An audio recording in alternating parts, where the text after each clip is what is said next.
Hello, my name is Lowell, pronouns he, him, and this is our session 0 of Girl by Moonlight, Syllabus of Secrets. This is a new playset I'm trying out for Girl by Moonlight. I really, really love Girl by Moonlight. The more I've run it, the more I've enjoyed it. I ran a full 13 some episode series of Honesty of Stars, and I'm running another alternate one that I'm really enjoying.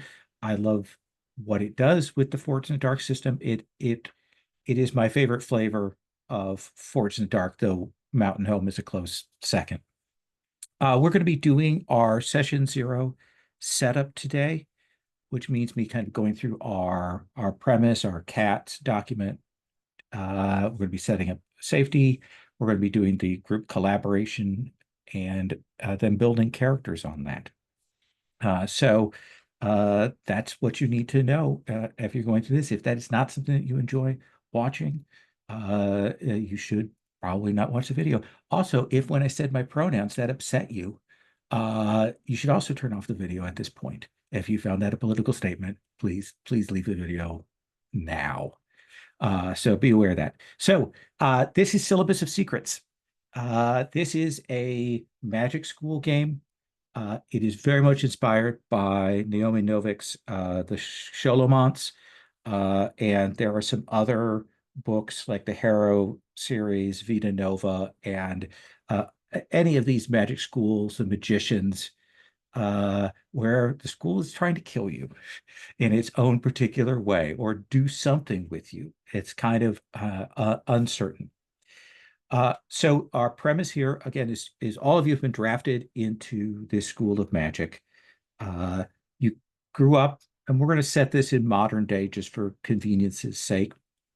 And you this is a world where magic is hidden away. It's not out and open and publicly known, but there are magics behind the scenes, families of mages, things like that.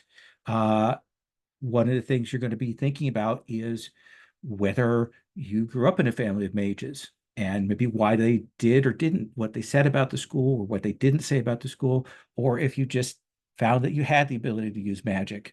Uh, at in any case of those, when you're thinking about who your character is and where they come from, what they know about this, how much magic has been a part of their lives, that's something to consider. But at a certain age, you were whisked away to this school. Uh, and the ages of people differ, but basically we're YA 16 or so years of age.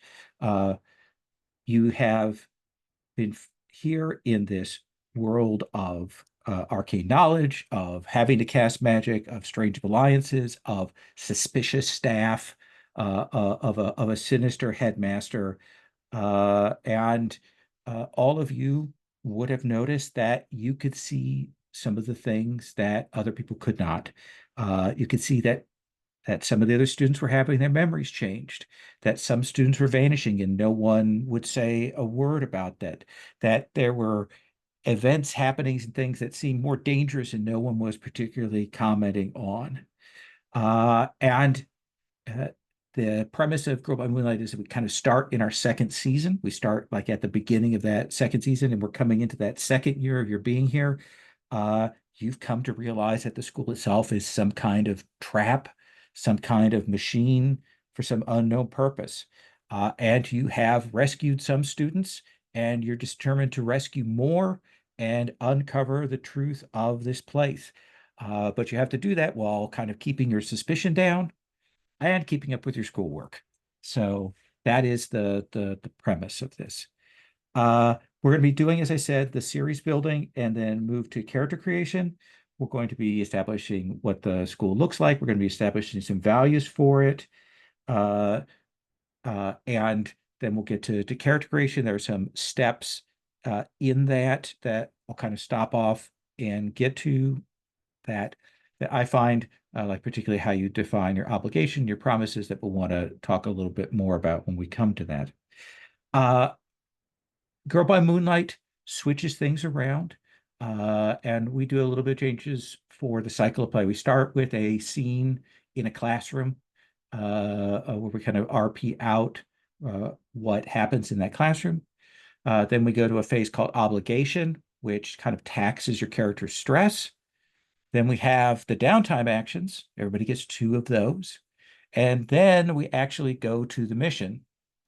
After the mission, we have a phase where the school event that we would have announced in that classroom scene that we would have decided on is carried out, and you decide whether your characters participate in that school event or not, whether they are in the play or not, whether they help out with the club activities or not, those kinds of things. Then there is a role for classwork as well. After each mission, there are some secrets of the school, and you will have the opportunity to decide what the truth is that you found out about a particular secret of the school. And that will kind of build up over time. Now, that's our approach here. As I mentioned, the tone is sort of YA, late teens approach. Imagining for our PCs anywhere from 16 to 18. There may be students here that are younger than that. When you make up your character, you're going to make up both a friend and a rival, and you can decide how old they are. Generally, I'm imagining this as a PG-13 kind of show, a mix of daily lives, some hope in overcoming the challenges, but also our characters kind of facing some serious dangers here. In terms of subject matter, and I want to kind of reinforce this, we're going to talk about safety in a moment, and that will hit on some of this. But first is the nature of the school itself.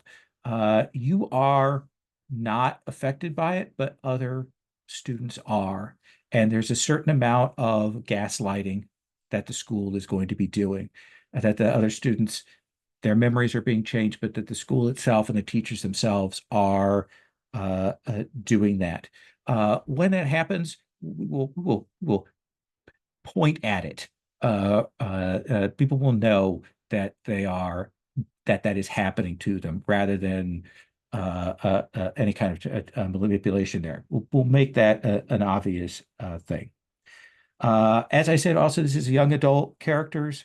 While they are separated from their family, we may flash back to their interpersonal issues, depending on how you picture your character, their personal trauma and suffering may come up as issues for this. So it means that maybe some themes, especially in a school game like bullying, shunning, may be on the table, unless we explicitly mark those out during the lines and veils phase, during the safety thing.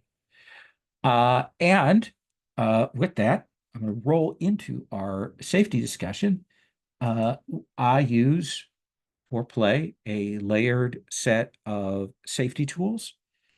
The first of these are lines, veils, and ask first. We have that on our lines and veils tab. For me, a line is a hard line on anything that we do not want to see in play. We don't want that as a topic, as a theme that we're going to be exploring in here. It's just off the table as a consideration.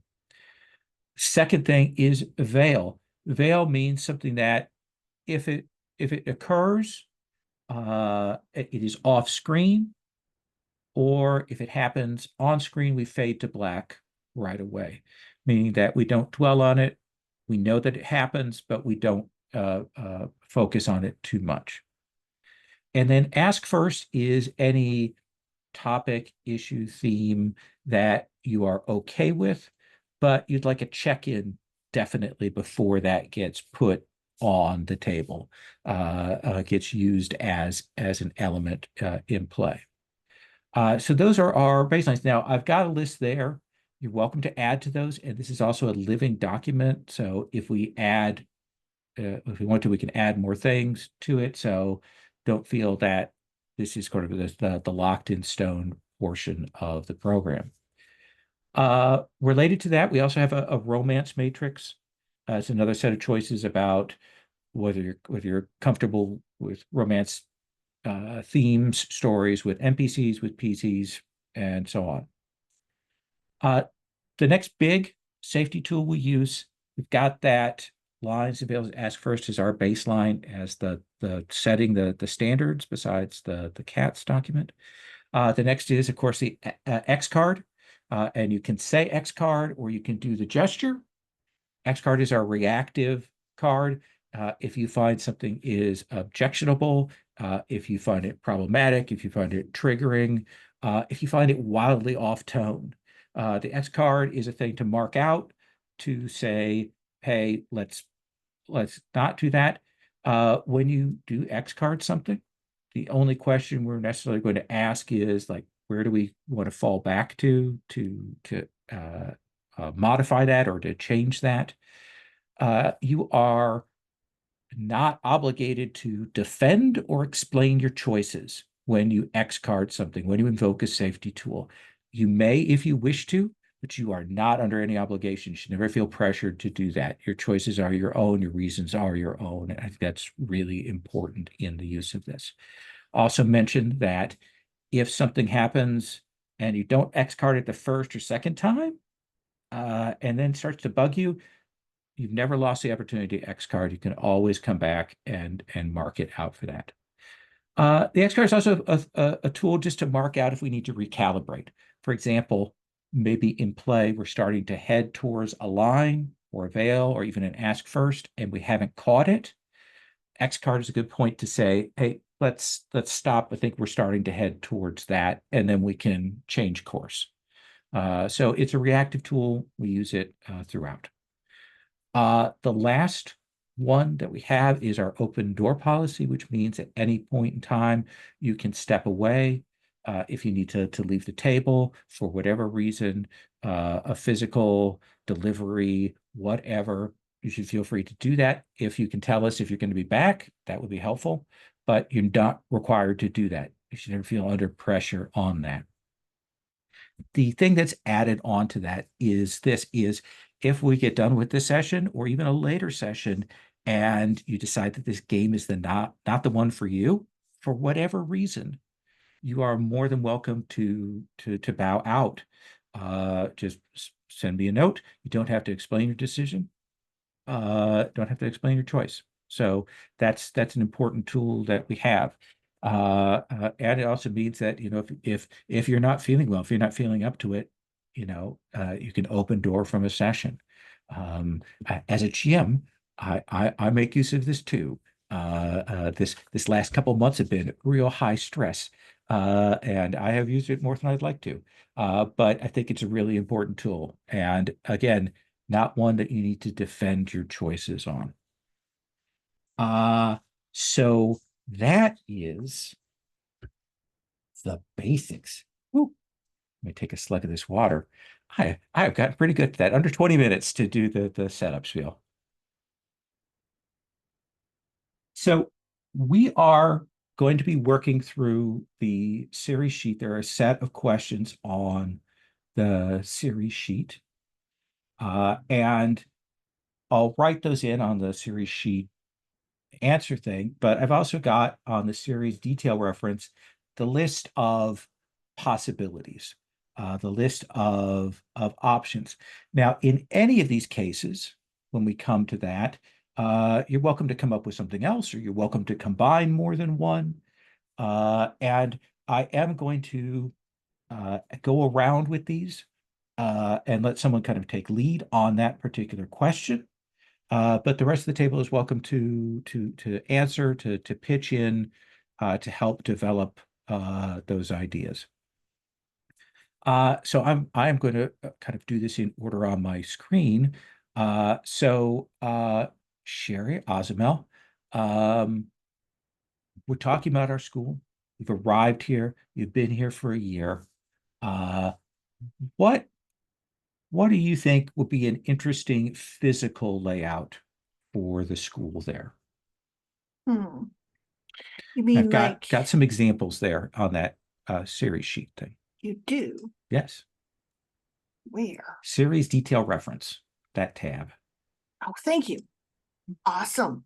Let's see here. Ooh, Thank you. This is very helpful.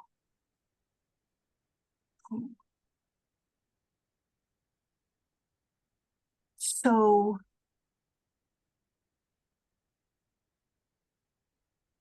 ooh, I like the idea that no matter what it is, the structure clearly seems like it's floating in the void. So that there is that sense of outside of the campus, Okay. there's no way to go Okay. within that. So it's floating in the void. Do you want to Yeah, poll the table, or do you want to make a suggestion about what the actual physical layout? So we have a void, we can see the void, or we can encounter the void, but what does the actual school look like? I would love to let someone else on the table put what they like think that the rest of it is. I just like the idea of the void around it. So if there's something that someone else would really like. I mean, there's lots of cool ideas here. So Any of those sing to anyone?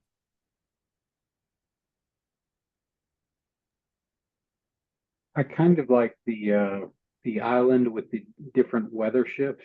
Okay. So like, you might have like your different departments or whatever. Because I know it's a school, so there's probably different buildings that have different departments.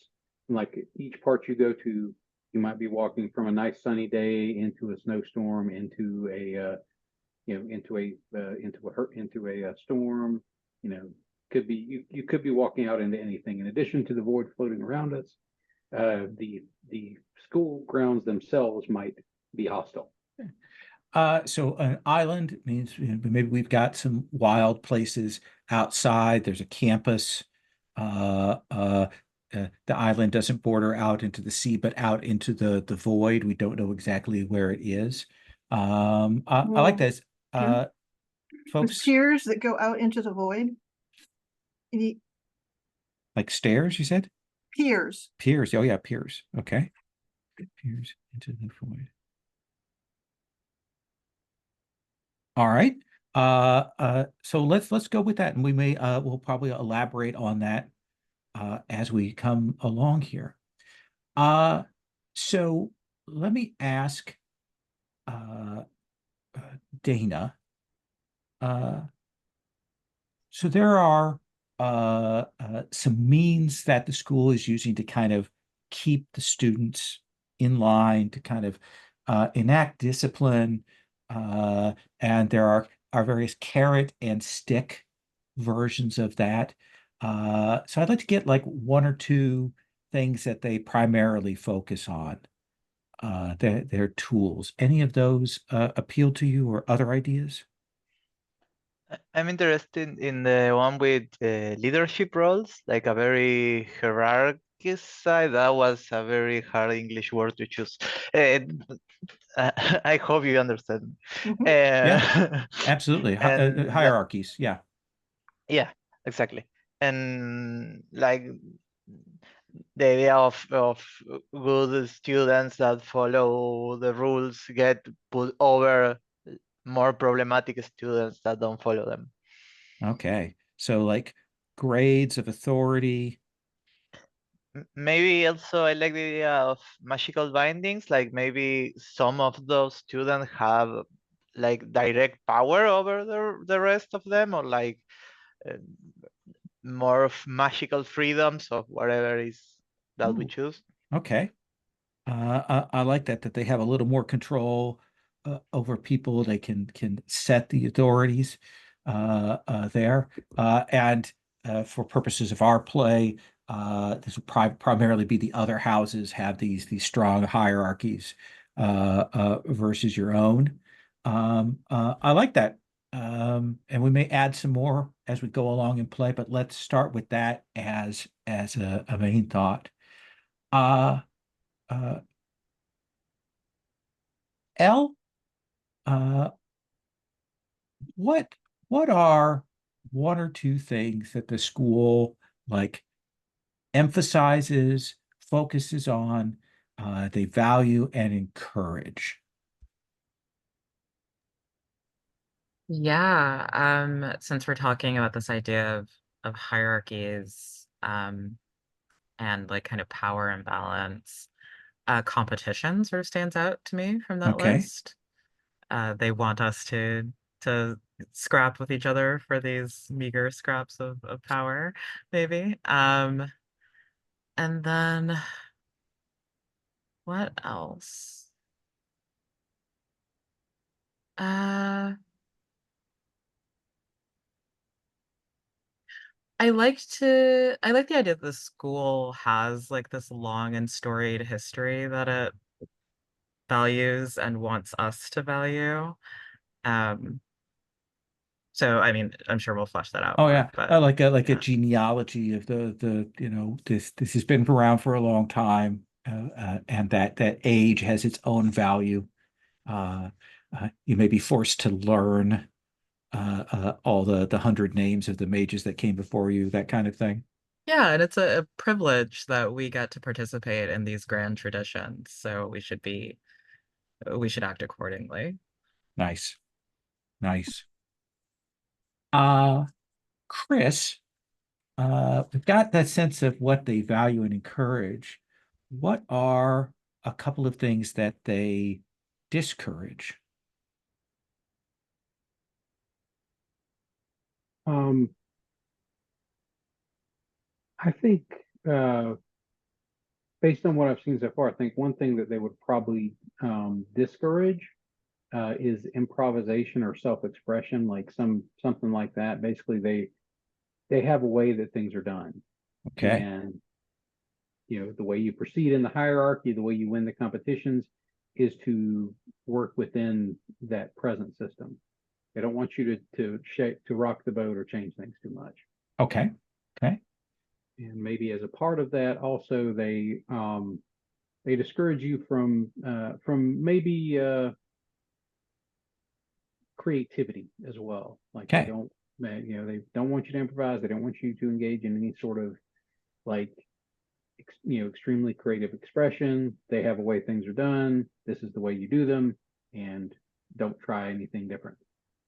Tests are not about lateral thinking. They're about answering the question correctly.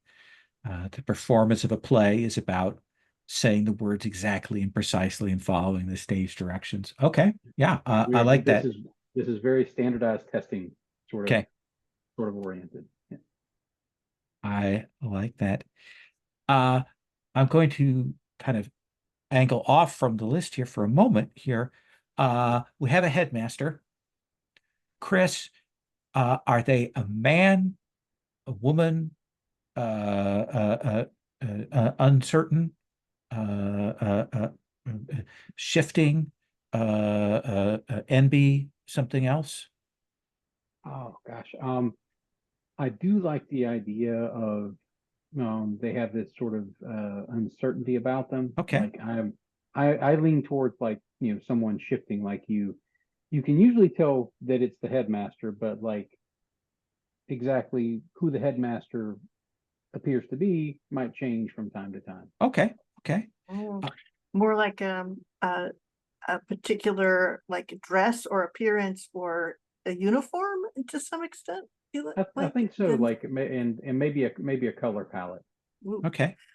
Like nice. then you would have like maybe they always have like the school colors is a specific setup of their attire, and they have their own style that is always present, whichever form they're in. Okay. Um, L, what is the color then of that school uniform? What is the color we associate with our headmaster? Ooh, um, I feel like black and red are the obvious choices, so I'm gonna Hmm. steer clear of those. I think it's like a rich royal purple, like a deep Okay. violet. Rich, green, purple. Okay. And Dana, uh, does when we have our headmaster that changes, they change their appearance, they change their form, they change their gender. Does their age change? Or are they old or young, or is that a shifting thing as well? Hmm. I was imagining maybe they hid the raid in Ooh, some way, like maybe a mask or something, so we don't know exactly. okay. I like that. Uh, so what kind of mask? A Harlequin mask, a full face, like what are you imagining there for that? Hmm, that's interesting.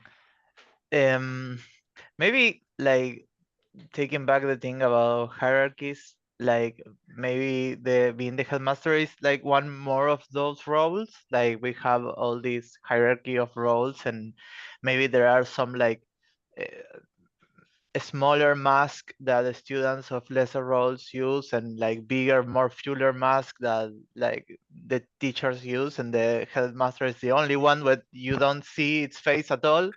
So they're the only one with the full face mask. Everyone else has partial masks, and the size Exactly. of their mask says their power. Like little student helpers get little domino Exactly. masks Yeah. there. Okay. Sherry, the question I'm going to put to you, and I actually have a list of examples there, uh, at the bottom of that second column. What is the headmaster's name? Null proof. No proof. All right. Uh, so the next thing we're going to ask is, what are we going to call what would be in the awful series, the houses? What are we going to call those student groupings? I have a list of suggestions there. If people have other ideas, and welcome to those. Sherry, can I start back with you on this one? No,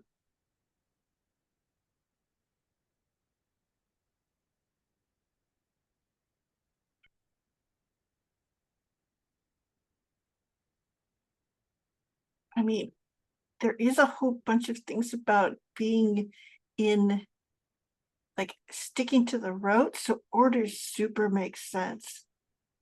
Okay. We will call them the orders. They're the four orders. These are your dormitories. These are your groupings. You belong to one of those four orders. You're assigned at the start of the school year to those. We have the four names for those orders: Akhtar, Dark Sul, Albrecht, and Zaramar. Each one of these has a symbol assigned to it, essentially the suit of that particular school. Um, so, uh, uh, Dana, uh, what what is the symbol for this first house, Akhtar? Hmm.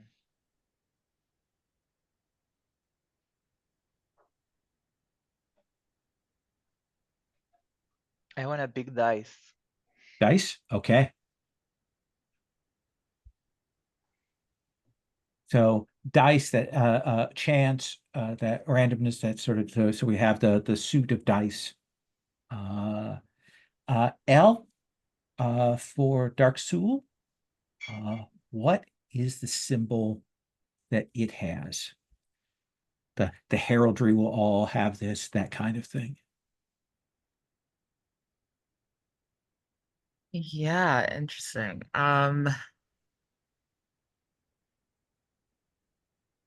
Part of me wants to go something maritime since we are on an island. Okay.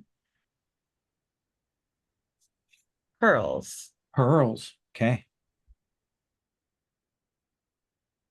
I like that. Uh, and then Chris, what about for Malbrecht? Um,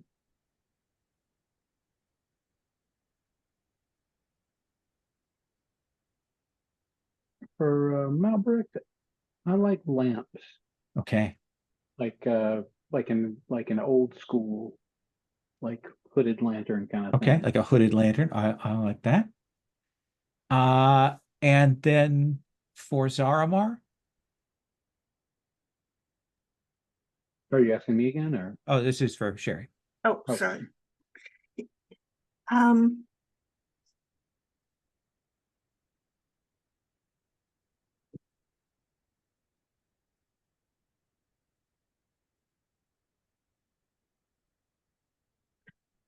Lightning bolt. Lightning bolts.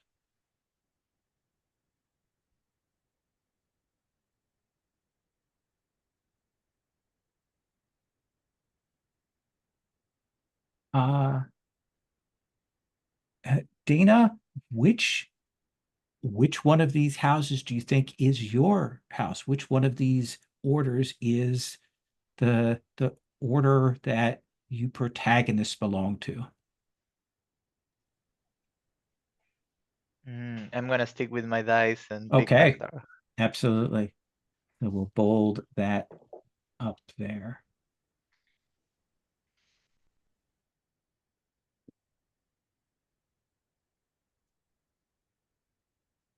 Uh, L. There is a strange place that you and your fellow protagonists see in your dreams. You've seen it in year one. You've had glimpses of it. We've done dreamy flashbacks to that in the past. What is it that you and your fellow protagonists remember from that dream place?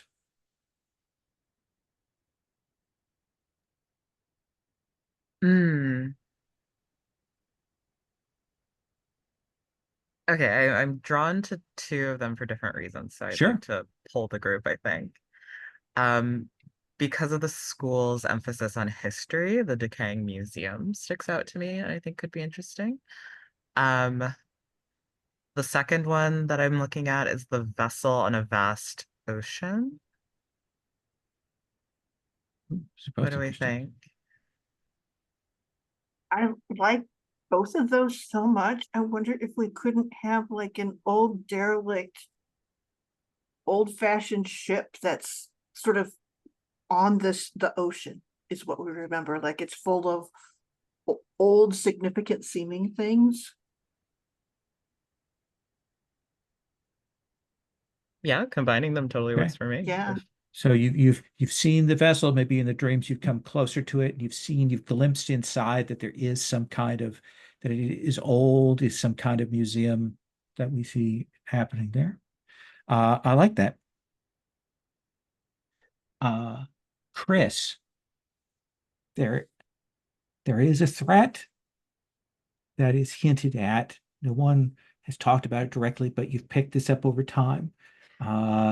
Said that this is the thing, or at least one of the things that lurks outside after curfew, after you've been told, lights out, you're not supposed to be out and about.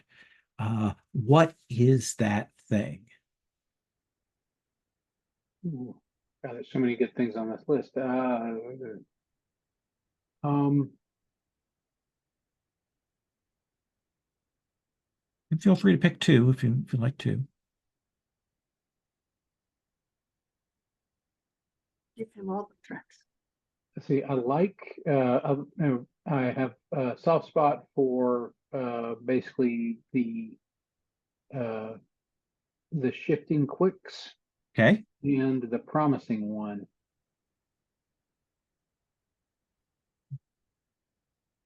Like, so we've talked about basically the schools out in the void. We've got the outside that has these changing weather patterns.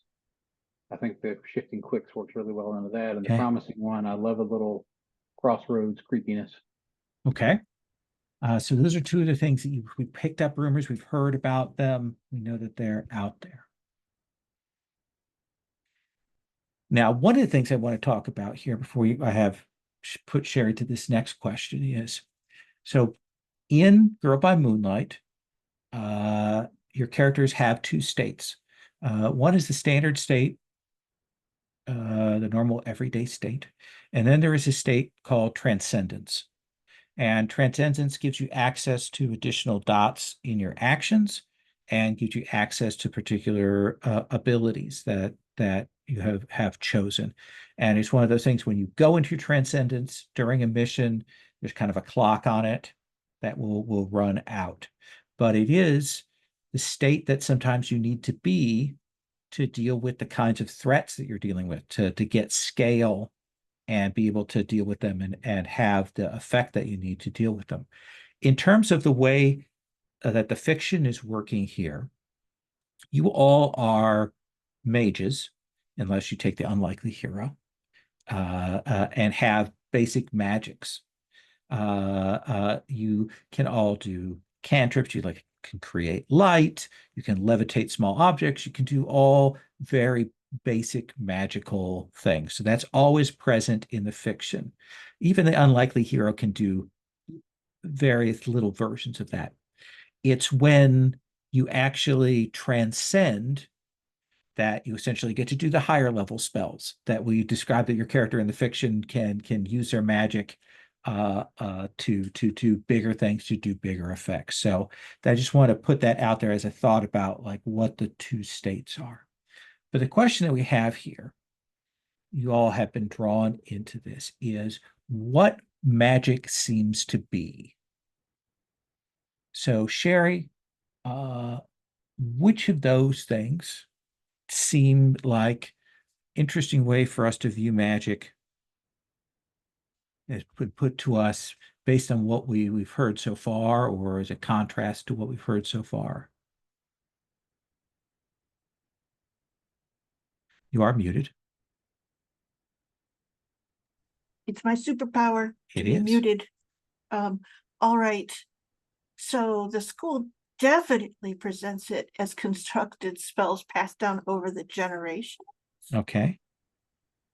with perhaps a little bit of leeway that they're divided into small sets of practices. Let's pass down.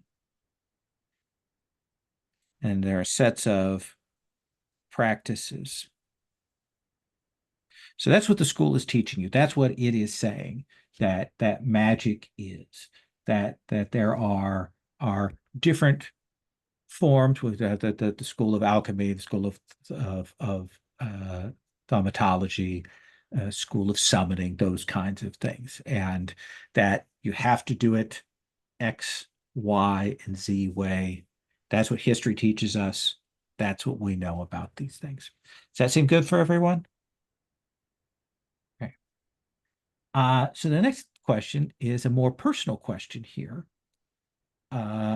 which is I'm going to go around and have each of you pick one or two roles for your character. And I've got a sample list there, but you could also come up with something else on your own. And that'll kind of tell us what you're thinking about in terms of who you want your character to be. And after this, we'll talk about the playbook and have people pick their playbooks. So Dana, what role or roles do you imagine you would like for your character? I love Fail Defender. I think Okay. it's a great one.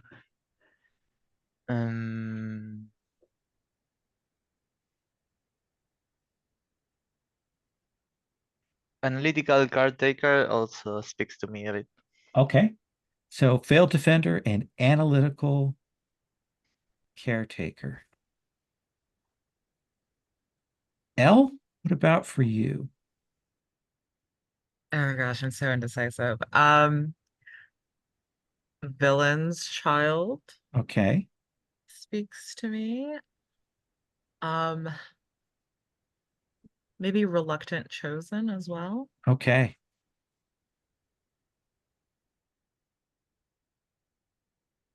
Chris, what about for you?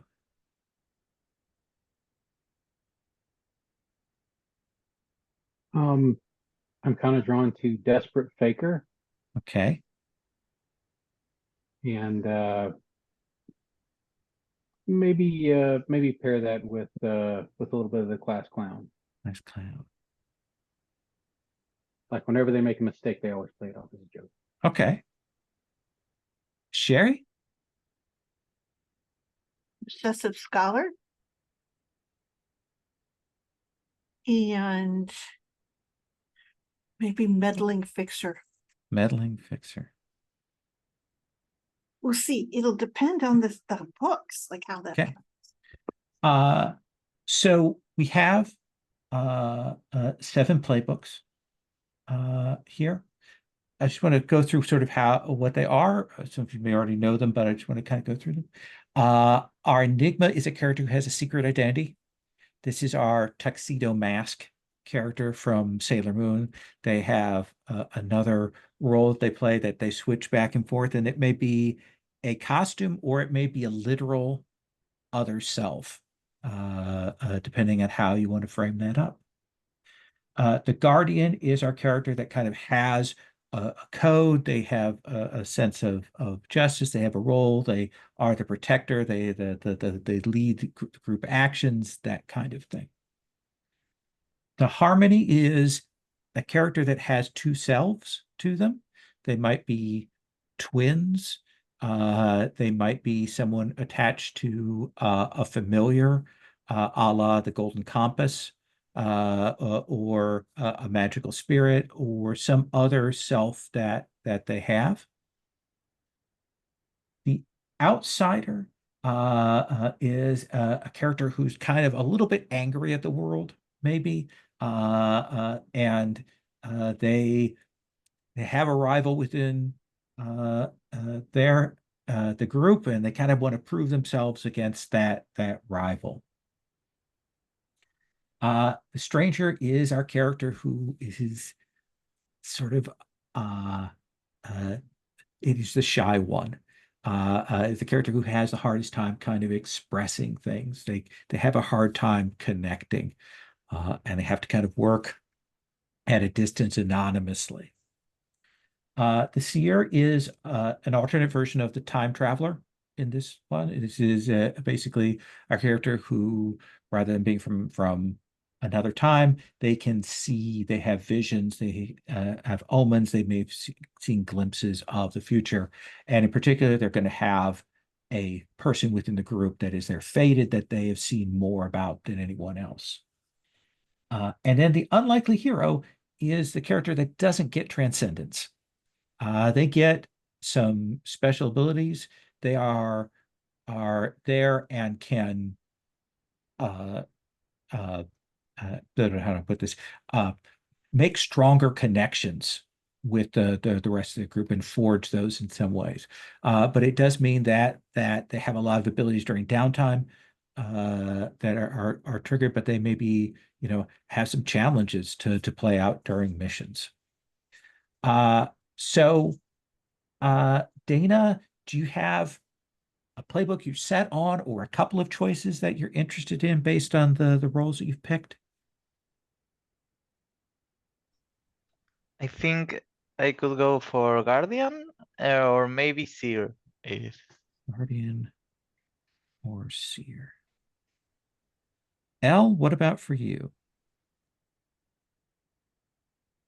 I think the Enigma or the Harmony. Enigma. Harmony. Chris?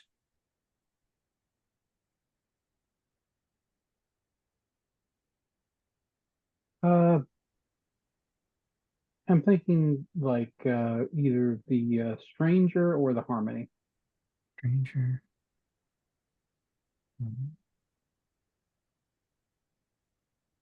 And Sherry? Hero or Unlikely Hero. Okay.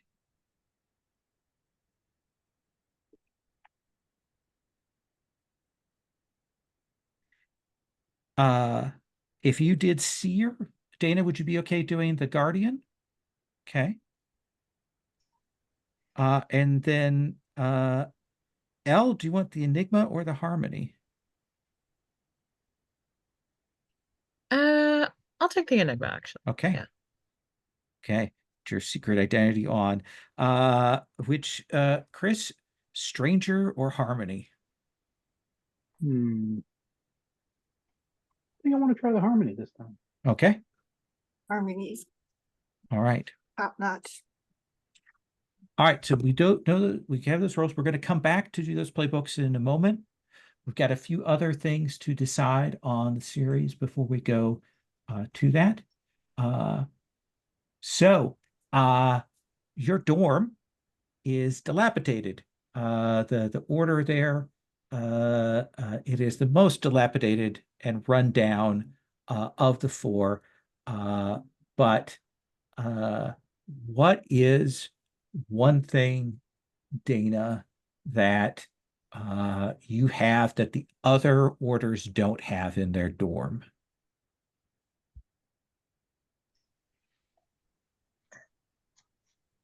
Mm, I think, I mean, the choice of dice make me think that recruit with games would be great, but also I think it's kind of like the less useful of them all. So I want Sure. to open this talk to anyone else who has maybe a more useful oriented Sure. answer. Anyone have thoughts on that? I love the underground tunnels idea, but I'm just always drawn to having more stuff to mess around with and explore. Yeah, that's great. Does that work for folks? Yeah, All good. love a Okay, tunnel. underground tunnels. And then L, uh, what signs have you seen? Like, what are indicators for you that the school has targeted someone? Uh, what would be one of those? Oh, this list is so interesting. Ooh.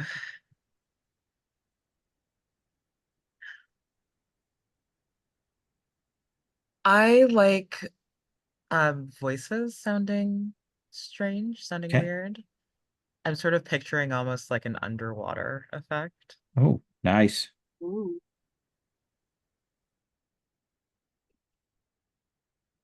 Chris, what's another one?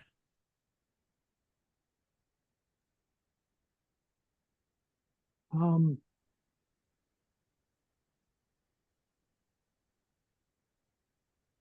let's see. I kind of like the disturbing doodles. Like you'll notice them doing stuff in their notes and or something like that, or just Okay. unconsciously, with whatever they're doing. Creepy drawings that you see when you look over their shoulder that they don't seem to be doing, little marginalia there. Uh, and then Sherry, what's the last one of these signs?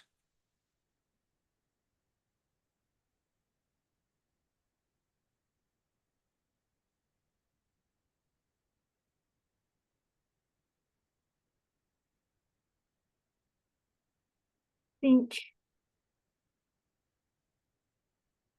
I think it's a flickering double face. Okay, That's like towards the very end. Like when you see that, it's like the last few times you're gonna see them. interesting.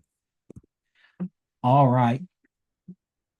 Uh, there are some questions there about transcendence, but we're going to kind of talk about those when we come around to your character, when we do the character building, and we have you do introductions. And so what I'm going to do is set you loose now on working on your playbooks. So for character creation, you get to pick one uh, a special ability from the normal set of abilities, and you get to pick one special ability from the transcendent abilities. You are starting with 2 action ratings that are already set, and you get to add another one. You get to put that one more dot in something.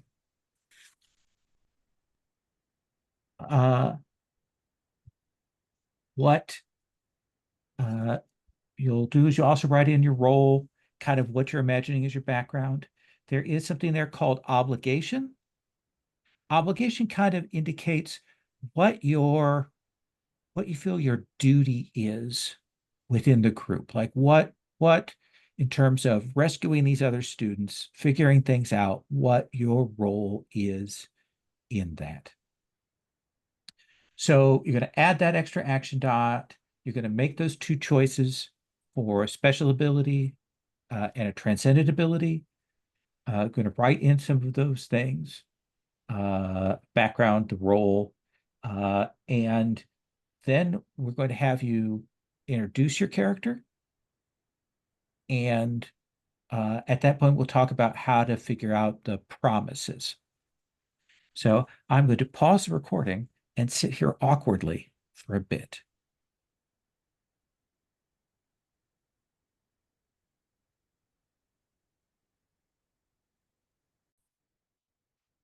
So we are back, and I remembered to pause the recording during that long period of silence there. So if you listen to this audio, there isn't 20 minutes of silence. So Rich Rogers would yell at me if I left that in. So let us begin with our seer. Sherry, Certainly. tell us about your character, their name, their pronouns, what picks you've made, and let's talk about who they are. Okay. So I chose Felicity, whose true name is Speckless. Her role, obsessive scholar, meddling fixer. Her thing is that she is superbly good at cleaning magics. She is obsessive about being clean herself. She is like, in theory, she would probably be going to a psychiatrist if, except that it is in fact the fuel of her magic in a lot of ways is that obsessiveness. So in her family, it has always been allowed and encouraged. And it is extreme. Her magic for any kind of cleaning, any kind of purification, any sort of distillation is very strong and very natural. And that's actually what her future sight comes from, is anything that might besmirch her telegraphs itself to her senses. So any harm that may come to her, any dirt, anything that might sully her or her presence or her surroundings that would make it difficult for her to navigate, that would be icky, unpleasant. These things she can see before they happen, and sometimes years before they happen.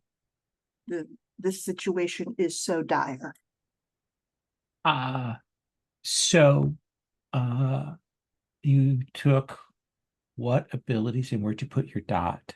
Okay, so I put my dot in perceive because I'm not sure why a seer wouldn't have perceive, except that of course so anyway, so I took perceive, but it makes me weak in a bunch of dumb ways. This will be awesome. Okay.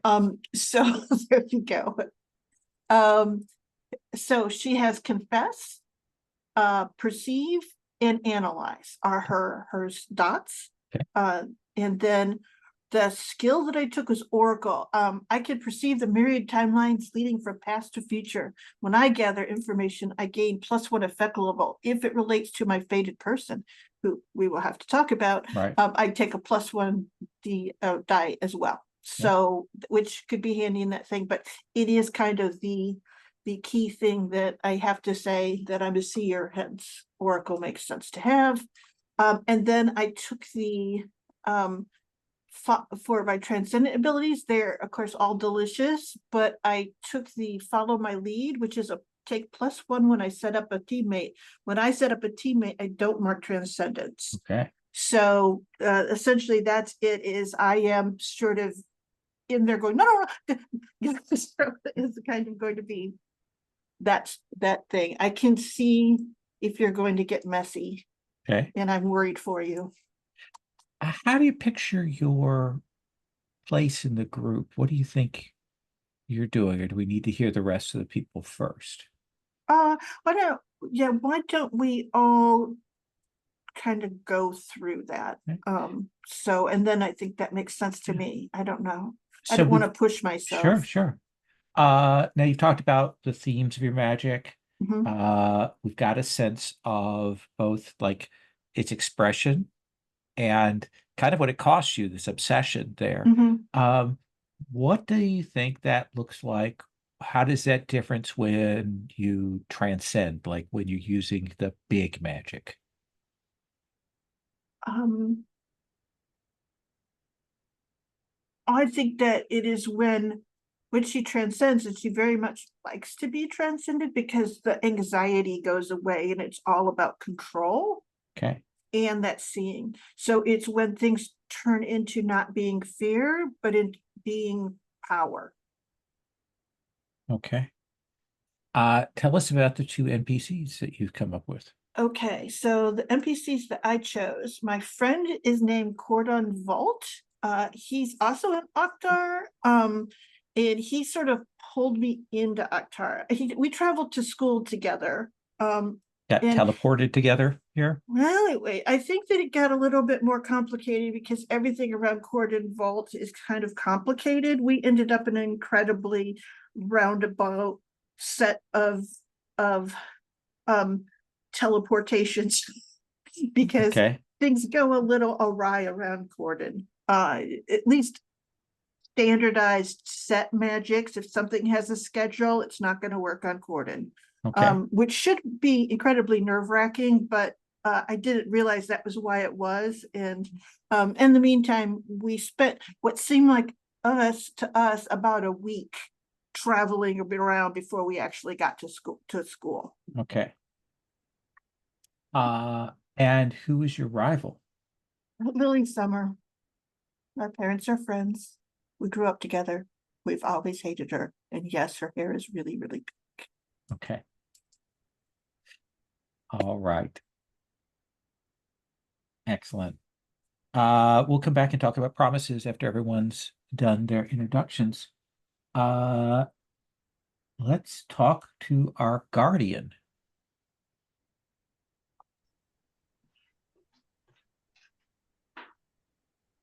So I'm the guardian.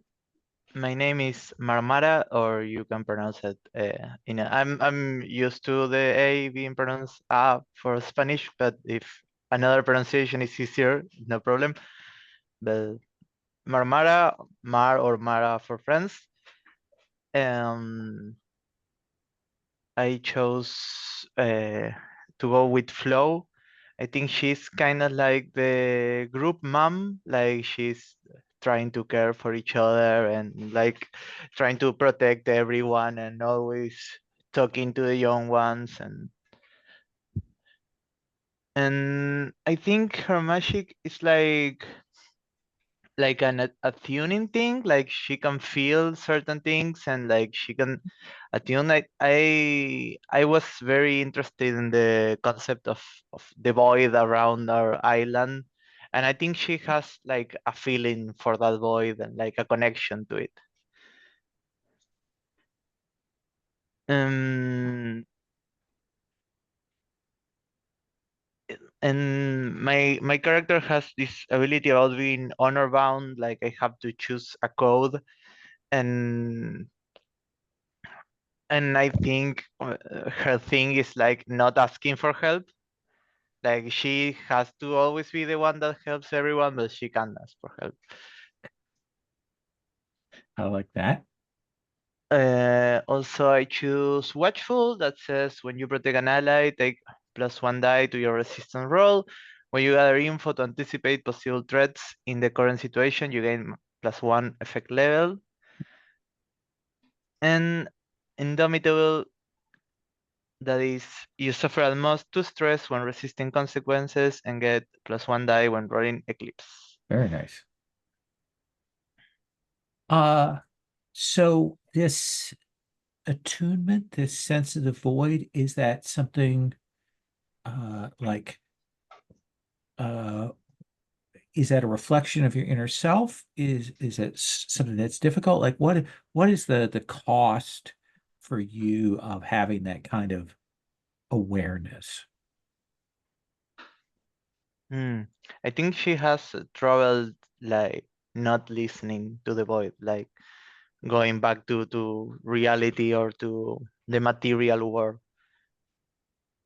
And I think that that attunement also is not only to the void and the big magic around, but also to other magic practitioners around me.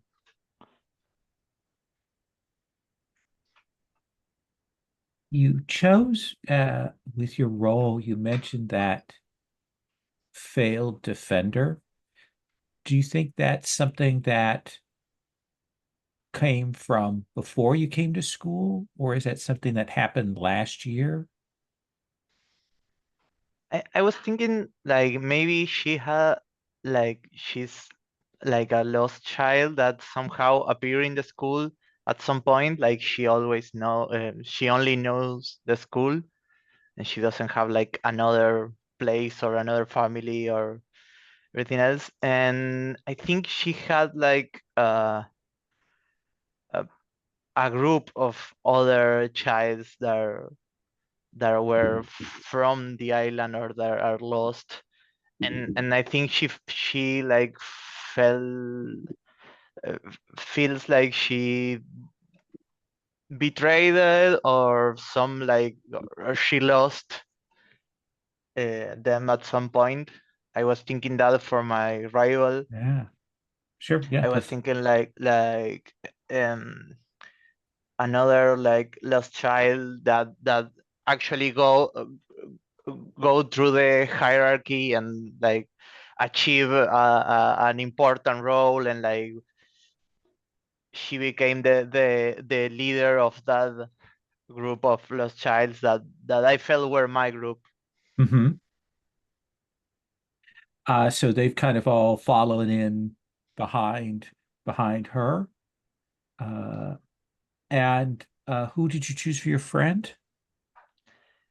Yeah, so my friend, I was thinking like a more down to earth kind of character, like more like normal uh, troublemaker, kind of bad apple.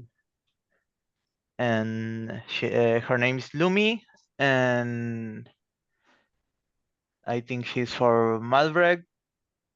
Mm, I think she's the one that like offers help to me the most. Like hmm she sees sometimes my struggles, and like she offers help without me needing to ask her. So it kind of satisfy my moral code. I love the pictures you've chosen there for the Thank you. two characters. Those are great. So one of the things you're suggesting is that there are a group of orphans brought here, sort of whisked to here at a young age, that are kind of raised aside from sort of the high school part of it, that then get moved into the actual grades. Ooh, that's very cool and super creepy at the same time. I very much like that. So yeah, I dig that very much. All right, well, we'll come back and talk to you about those promises in a bit. Let's come to our harmony.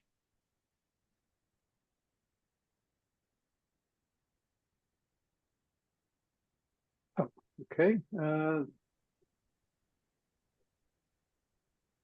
right. The harmony is Solomon Rondo and Nicola Thoreau. They're basically two childhood friends that when they discovered their magic reacted either badly or way too well, depending on your viewpoint. And they ended up bonded into a single form, which they share with the with them presenting as Solomon or Saul there in the day, and as Nicola or Nix during the evening. Night. Both minds are always present. They're always they're working as a harmony, but like which physical body is presented depends on the time of day.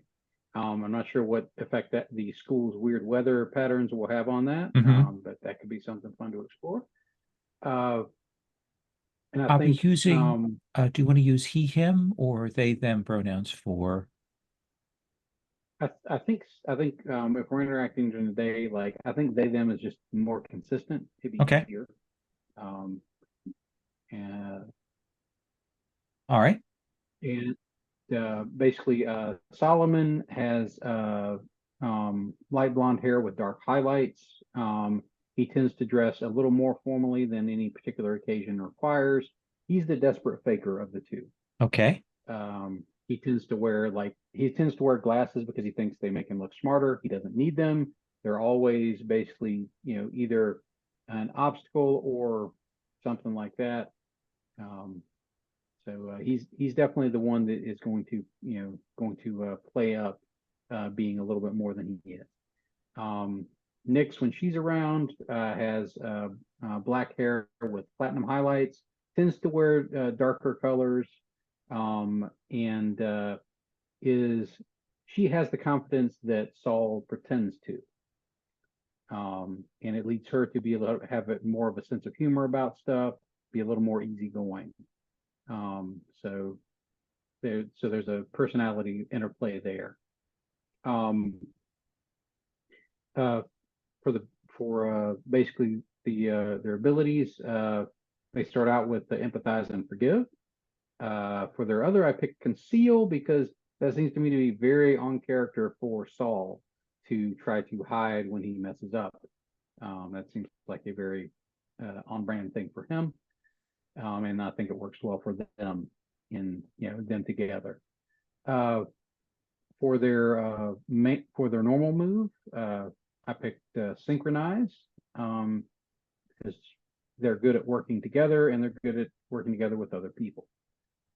For their transcendent move, I chose powerful presence because they're two individual magicians that have merged together. So when they transcend, it basically involves a lot of magical power, and so they scale upward at a more drastic rate than just a normal transcendence, I think. So do you think that they were raised in magical families, like knew about magic and were kind of raised and trained? Oh yes, their families were old friends, and they've known each other since childhood, and both of them know their friend who is on the NPC tab. Okay. And they've been, they've known each other since childhood. I don't think that maybe their families have understood or know about the fusion. So did the fusion issue. happen before they came here? I think just before, like Okay. it went part and parcel with their magical awakening or whatever we're going to call that particular process. Okay. I don't think their families had a chance to adjust to what had happened before things. They got the summons, teleportation. I can't remember how it works out, but I remember it being basically a magical poof, you're here kind of Yeah. thing. What kind of magics do you think they're like? Do they have particular things that they're associated with that they lean into that they're better at? I think Nyx is probably a little bit better with improvising things and the creation end of it, because on the Nyx side, they are more confident in what they can do, and so they don't feel they have to follow any established process. If with Saul's side of things, I think they end up wanting to be as prepared as possible, as proper as possible. So if you're dealing with anything that has to be organized, the soul end of things is probably going to be better at that. Okay. Let me ask you so like this. rituals, alchemy, that sort of stuff. Yeah. That's going to be more Saul. Does Nyx resent that most of the time they're not in the classrooms? Like if classes happen during the day, Saul is in the classrooms. doesn't get to, so Nix doesn't get to be here and probably ends up having to do most of the homework, right? In the evenings. Yeah, and I'm sure that that's a sore spot for them Okay. um while maybe Nix is Nix is confident that that they can do them, uh maybe having her dominant time being when a lot of the actual work gets done, probably a sore spot. Okay. That, I mean, if there's a if there's an eclipse thing, that's going to be thrown around in somebody's face, All right. almost All right. certainly. Yeah, that sounds perfect. Um, Tell us, so this Faris, she's the other childhood friend Yes, from you. yes. Uh, And uh, I uh, think Ferris is. which order is she in?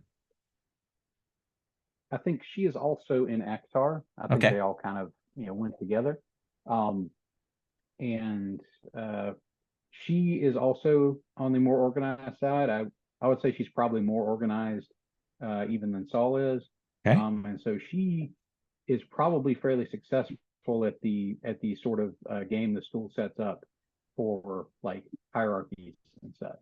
I think Okay. Ferris is probably good at that. And the rival? The rival is Aurelio Aquila, um, and I think he's Dark Soul Order, and he really does not like Saul and considers him a fake and wants to show him up. Um, I think the interactions he's had with when Nyx is dominant, I think he may have a sort of intimidated crush Okay. on Nyx, but would never admit it. And in the Dark Soul Order, I think he is middling rank, and he's very sensitive about that. Okay. Excellent. All right. We'll come back to you and talk about the promises in a bit. Let us come to our enigma. Yes, her name is Chaya Wilgrave. Um, for her background, I'm thinking that she comes from a pretty prestigious family of sorcerers or magic users or whatever we want to call them that kind of have a braided history with the school. Like maybe her grandfather was a headmaster, decades ago, that kind of thing. Mhm. Um, and her family, for some reason I had like a kind of Rosemary's Baby situation in my Okay. head. So I think at birth her family did this ritual that kind of bonded her with an entity from beyond the void that is still like a mystery to her. And I think she's only recently realized that her family is malevolent in this way and that Hmm. this happened. But I think it is that ritual that gives her access to this other form that she has, um, where she draws on the power of this entity to transform herself, and becomes unrecognizable. Um, You say unrecognizable. So what does that mask look like? uh, I'm not quite sure yet, but I'm Okay. thinking it's something like monstrous Okay. and beautiful, but she doesn't look human when she's transformed. Okay. Uh, Um, what else do I need to say? so tell us about uh what you measured for your picks of abilities and your action dot. Yes. So my ability is shrouded in secrets. No one can unmask you without your permission. Um, gained 1 die when your mundane identity conceals your true purpose or helps you escape notice. And I'm Okay. thinking she'll lean on her family's reputation a little bit with that move. Um, her transcendence ability is the big reveal. The moment you transcend, you may choose to immediately disappear and may reappear at any time in the place of your choosing. Nice. Her action dots are in defy, express, and conceal. So your transcendence, your magic is about invoking and this being, transcending and going into that form. Like, what do you imagine are the sympathies or themes or kind of magic that this other self engages in?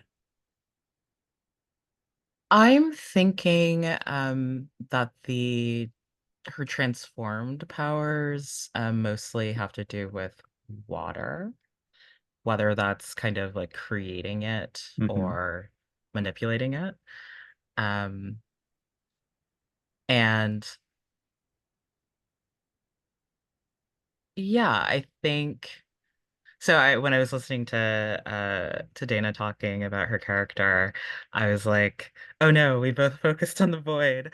But I think the big difference here is that for Chaya, she has this like bodily connection to the void, like she's kind of a channel for it in a physical way, but she has no understanding of it. Mhm. Like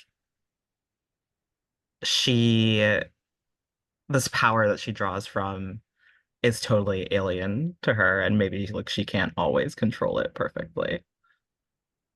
Excellent.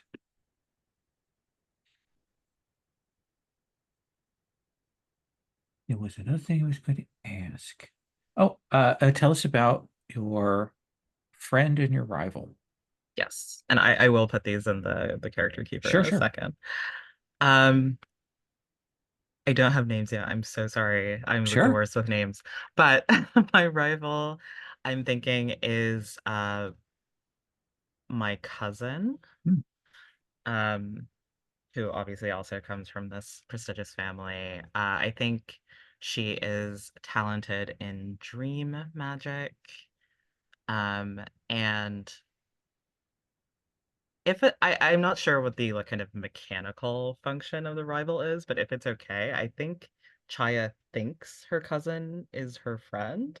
Oh, But okay. secretly her cousin is kind of jealous of her and has been doing all sorts of has been or will be um kind of undermining Chaya Well, behind that's her back. perfect. Yeah, that's great. And who's your actual friend? My actual friend, if this is okay, I think my friend is a ghost. Okay. Um, and if everyone else is okay with this, I would like it to be like the fifth member of our group who was Ooh, disappeared last year. Cool. I'm seeing a thumbs up, so I guess it's okay. oh, that's great. Yeah, so I think like everyone else has forgotten her. We're the only ones who remember, right? But I think maybe before she disappeared, she kind of did something to kind of help bond her to this world. So she has like kind of limited communication from beyond death or beyond, wherever she is. So she's been leaving little messages, like words in the sand and whispers in the rain, and trying to warn us of coming dangers. Nice. That's brilliant. That's brilliant. I love it. All right, we'll come back to you and talk about promises here in a moment. Let's swing back to our seer. You have two promises. Let's start with your first one. One of them, of course, has to be to your fated, which is the person that you've kind of seen the most in your visions, and you are muted. Yes, so I had to decide who that is. Yes. So all three of you are awesome seer things. Is there anyone who would like to be like who's like, oh, that sounds cool, to be like the one that the seer is particularly invested in? If not, I can just do roulette here because you're all delicious. So but if anyone's like, oh, that's a cool opportunity, I would be happy. You're all so polite. Yes, everyone is very, very dignified in That it. or full of dread. So I, ooh, let's see here. Should I'll roll a die. How Okay, about that? as you That wish to will, do. we are the house of dice, right? Yeah. So. Uh,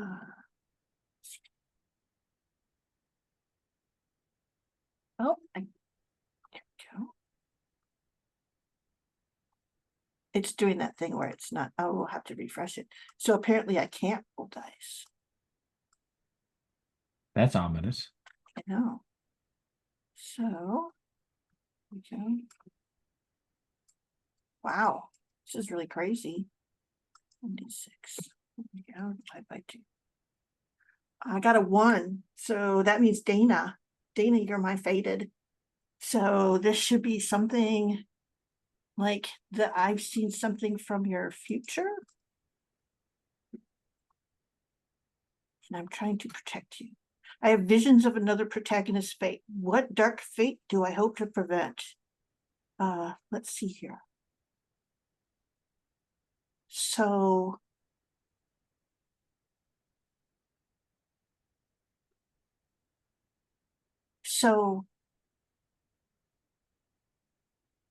I have seen many times, even before I got here, you sacrificing yourself by throwing yourself to the void. And always that feeling of that, like, it didn't have to go that way. Like the strongest feeling that was not what we should have let happen, that there was another way around it. Even though I don't know what it is. So it has been, even before she got here, this sense of that she had to figure out what the alternative was to letting you do that. I love that. That's great. Okay. So Awesome. So your promise is to stop them from sacrificing themselves to the void, mhm. join you Even too though they're close to it. Okay, Yes. I like that. And in terms of well, again, promises are XP triggers. So interacting with them, talking about the void are all triggers for that particular promise. Yeah, so I think like maybe pull Maruma back from the void. Okay. Does that make any sense? Yeah. So it's just whenever I try to talk them out of those choices. And since you are so tied to the void, that's probably not the most helpful one, huh? So Uh Mamara, Mara.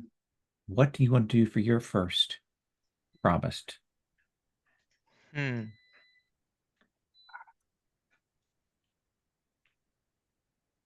I think promise of martyrdom. I was thinking like something to do with the void, but I'm not sure. Like,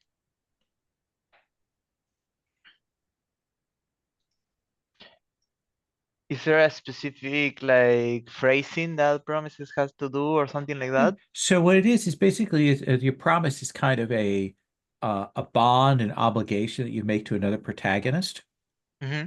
to establish that connection. And it's one of those things that sort of at the end of session when we do, or end of mission when we do the XP, we look at and see if you kind of struggled with issues about that promise, if you interacted with issues of that promise. So each promise has to be with one of another character. Yeah. Okay. So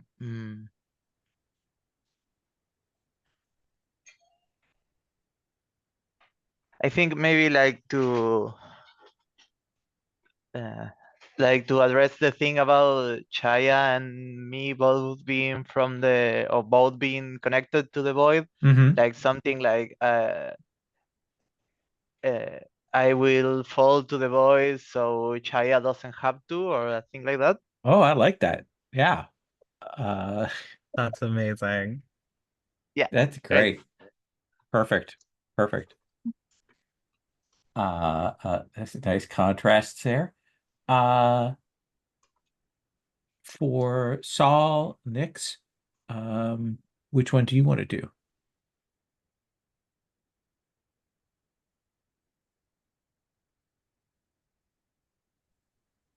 Okay, wait, I lost track there. What? For Saul and Nyx, which of your two promises do you want to figure out right now?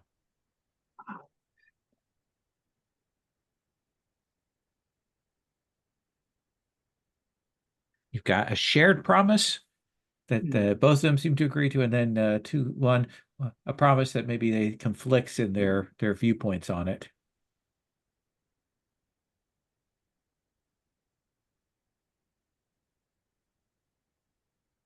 I think I'm going to do the conflicting promises. Okay. And I think they're this that I think Nyx believes that they should trust our seer's visions when they're told about them, right? Mm-hmm. But I think Saul basically doesn't think they should trust them at all. Like there's I'm not sure what exactly is leading him in that direction yet, but that's their point of conflict when it comes to dealing with So Nyx says they will believe, yes. and Saul says they will not believe. Okay. Yep. Does that work for you? And there's a trust thing in there too. Yeah. Like Yeah. believe and trust. Trust. Does that work for you, Felicity? Yeah. Okay. All right. I mean, Saul is clearly wrong, but that's yes. And then for Chaya? Yes, I hope so.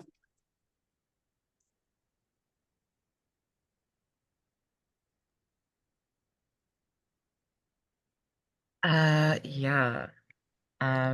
Let's see, a secretive promise.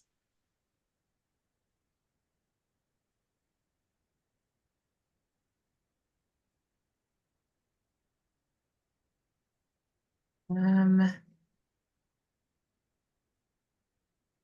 wish there were like more concrete prompts for these. Yeah, no, it's very abstract, and the book doesn't give a lot of examples for us. It's actually one of the places that's kind of a little bit of a stumbling block. I think the way to think about it is an issue that will like maybe create some questions or tensions with another PC. Okay, so for my secretive promise, I kind of like the idea that Chaya has a crush on one of you, but feels she can't pursue it because she doesn't want to like draw her family's attention to anyone else. Because I imagine them to be the type of family where they're all up in your love life and they're going to tell you who you should and shouldn't be with. Does anyone feel particularly drawn to that? I don't want to foist that on someone who's not interested in it.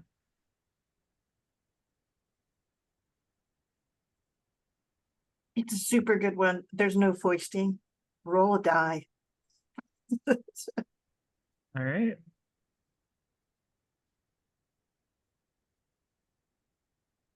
Let's see. Yeah, I rolled a 2,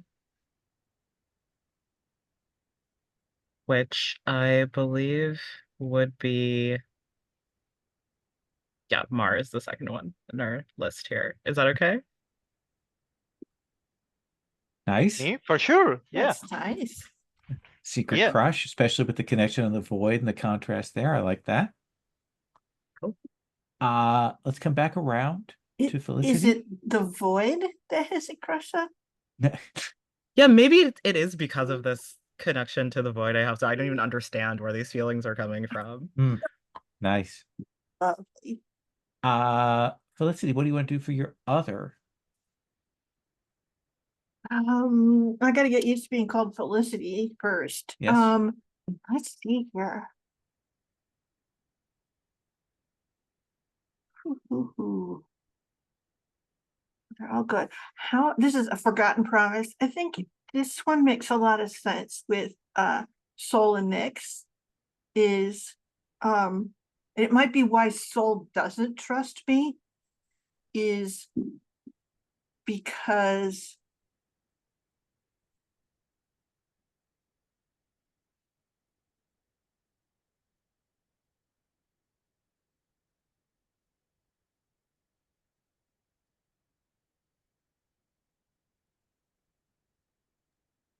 I think that, yeah, I think it must be a promise that I made to Soul, but Okay. in some sort of strange, like pre-joining thing, and I don't really.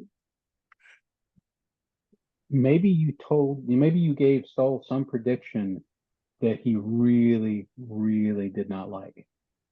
Okay.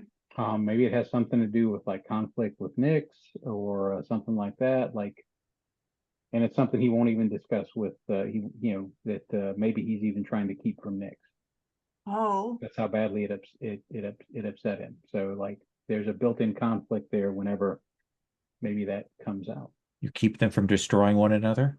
yeah, essentially that, and I said, essentially, if you keep that up, you'll be the death of her, and it was before you were joined. And it was essentially like you were kind of faking it and getting the two of them in over their heads, the two of you, but Soul would always had your back, so you get out of a lot of it. So does that seem good? I think that would work out great. Okay. Awesome. So So- Soul does not trust you, and it's just an issue with Soul. Okay. And I think that yeah. So for me, it's that I forgot that I don't have any sense of that just because it's, what do you say?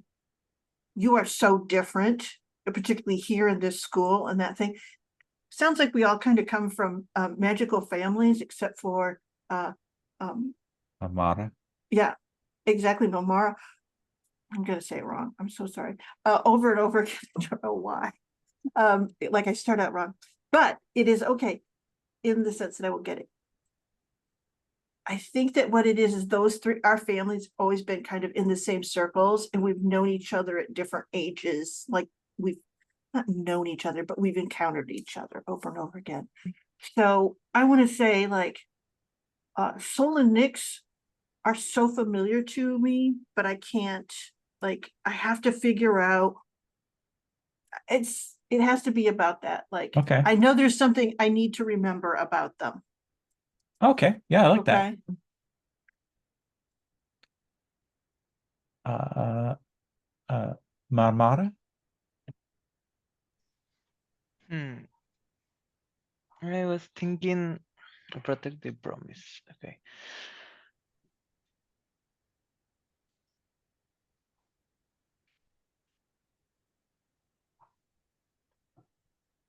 I was thinking about like Felicity and her power to perceive multiple timelines and things like that. Like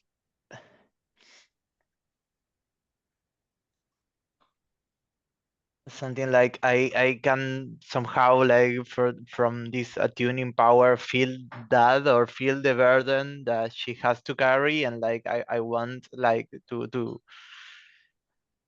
at least like protect her from what I can protect. So to share the burden with Yeah, them, or okay, share the burden yeah, of their something like visions. that. I like that a lot. Okay. Does that work for you? Sure. Okay. Is it that it's my anxiety that you want to, or is it like actually when she's in transcendence and that power, like what part of it needs protecting, if that makes any sense?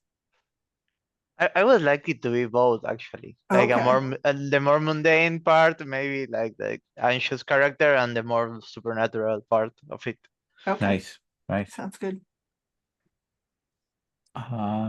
And then what do you want to do for your shared promise?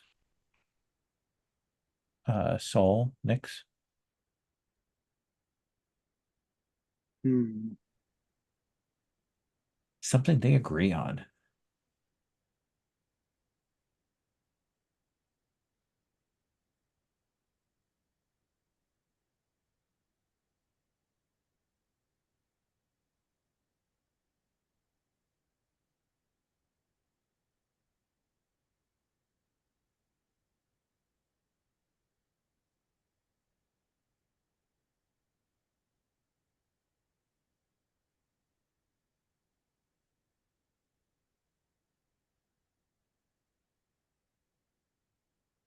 I'm trying to think of something with regards to Chaya, um, that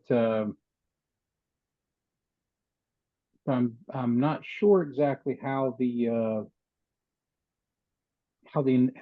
basically their Enigma identity is working for them. Like, is it something that we know about the Enigma identity, or do we consider that somebody else that we don't really know? Or The wording of some of the things in the playbook suggests to me that you don't know. Yeah, you I can mean, if certainly it's play like it that way. Yeah, if it's like a absolutely. tuxedo mask situation, right? Mhm. okay, Like something we might earn down the line is that knowledge.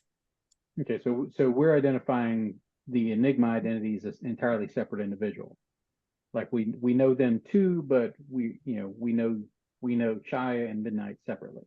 Mhm. Okay.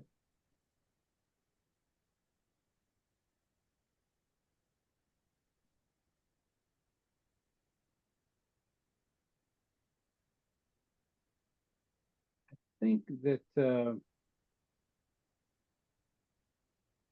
and I agree, this is really tricky without like any sort of like general suggestion and guidance here. But um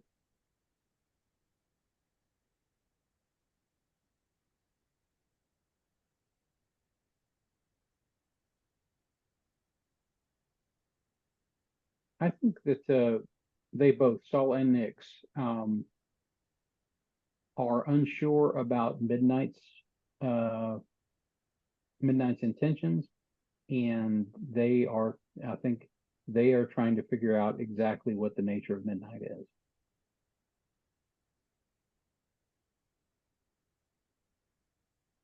Yeah, they promise that they will figure out what's going on with Midnight.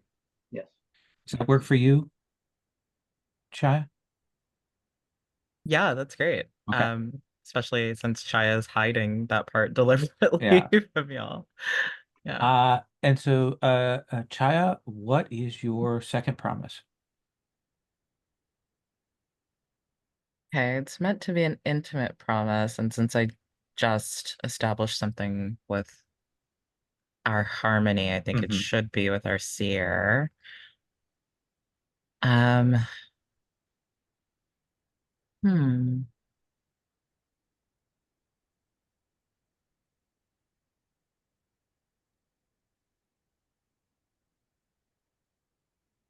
Okay, this is just an idea.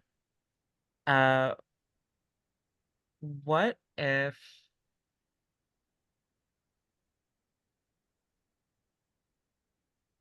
what if Chaya is involved with your friend Corden and you've foreseen that things will end badly?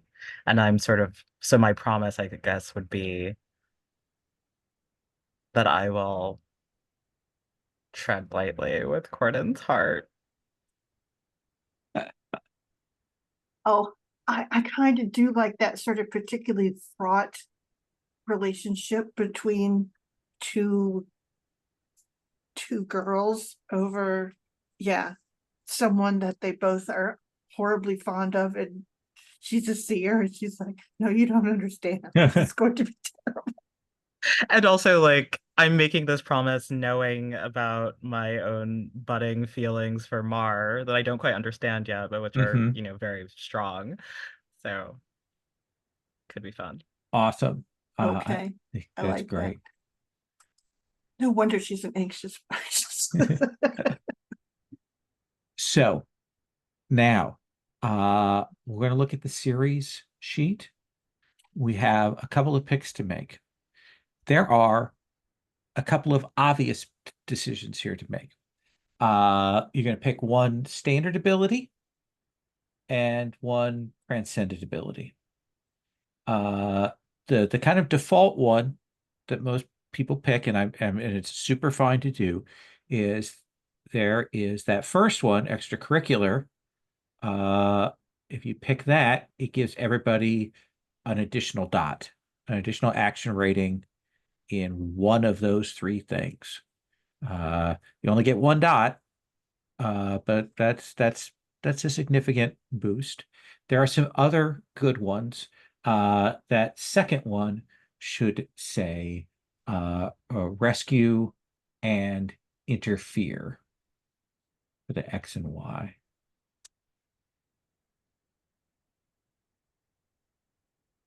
Anyone have thoughts about that for the series abilities?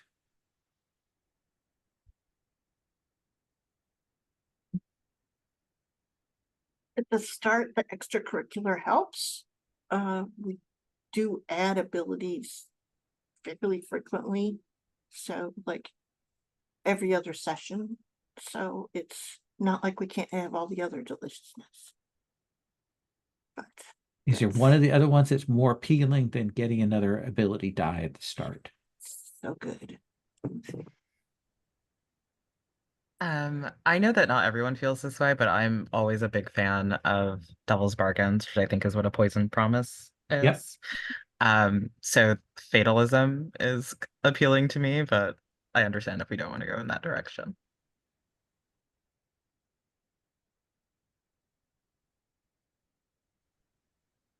Yeah, I like fatalism too, but that extra dot up front is really helpful. Why don't we highlight fatalism as like a second choice, like the next thing that we pick, and do extracurricular? Does that sound fair? Yeah. Everyone may put a dot in either defy, perceive, or conceal right now.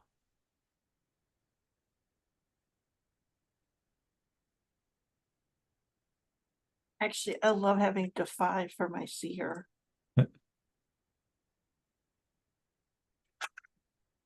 And then you all get a transcendent ability. The first one will give you a transcendent dot, meaning a dot that you only get while you're transcendent in defy, perceive, and analyze. Risk breakers is about desperate actions. And then insights is about the preparation suspicion track. You once per mission get to add that many dice to a particular roll while transcended.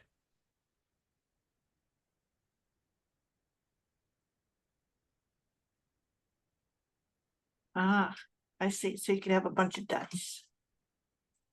Well, you Yeah. could get 1, 2, or 3 dice. Exactly. Like, so that's like a good one later on. I would say so. I mean, it's boring, but the dots are awesome.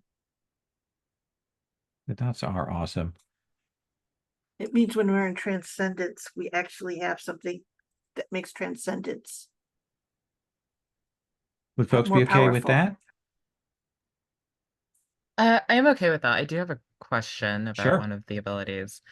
In this game, I'm sorry, I'm looking at risk breakers. Yeah. In this game, when players do an action roll, is there the same process of sort of like modulating the roll where you can decide to kind of make it riskier for the Absolutely. Yeah. You okay, could say, cool. I think I want to push it and go for this to be a more desperate thing. Absolutely. Um, okay. I am totally fine with taking the extra Okay. dots, but risk breakers is All right. also appealing to me. Let us do the studio sorcery and the transcendent dots those three are put in that third column when you mark those in.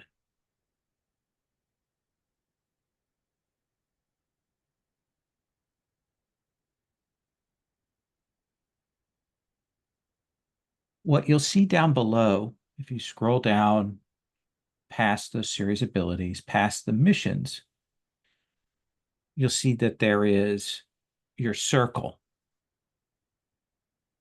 There are 20 of these potential circles, and they're actually put in rows. It is a long-term project to add someone to your circles. And you can see that there's how many ticks you need there. For the first 3 rows, it's 4 ticks. And when you add someone, you get that ability that it shows for ally. However, whenever you add an ally on a row, one of the other people on that row becomes a rival. And we will establish who they are. We'll put names on them. It may be existing established NPCs, or it may not be. And there's a slight negative to them becoming the rival. So at most, you'll get 2 people from each of those rows. As soon as you've got a person from one row, you can next time work on a person from the next row. So that's mechanically how that works.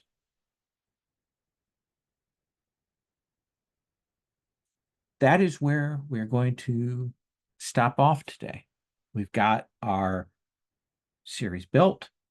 Next time, we'll talk a little bit about what the actual place looks like, and we will start the phases, the obligation, downtime, and that first mission. Dana will not be with us next time, but we'll be back for the session after that. But we'll press on. Does that sound cool with everybody? Okay.